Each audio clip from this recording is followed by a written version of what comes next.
देशाचे पंतप्रधान नरेंद्र मोदी यांनी इंधन बचतीसाठी केलेल्या आवाहनाला सोलापूर जिल्हा परिषदेमध्ये प्रतिसाद दिसून आला। दोन्ही मुख्य प्रवेशद्वार बंद करण्यात आले होते। सकाळी सुरुवातीलाच मुख्य कार्यकारी अधिकारी कुशल जैन आणि उपाध्यक्ष इंद्रजित पवार हे दोघे सायकलवर जिल्हा परिषदेत दाखल झाले। या दोघांचे फोटो काढण्यासाठी कर्मचाऱ्यांसह मीडियाची झुंबड उडाली।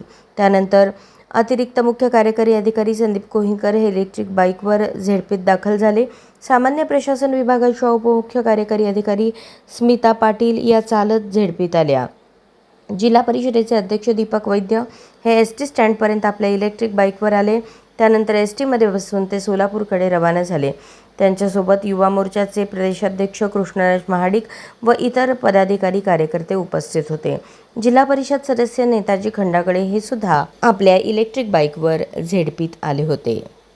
अशाच नवनवीन अपडेटसाठी जनता राज्य न्यूज चॅनलला सबस्क्राईब करा, लाईक करा आणि शेअर करायला विसरू नका।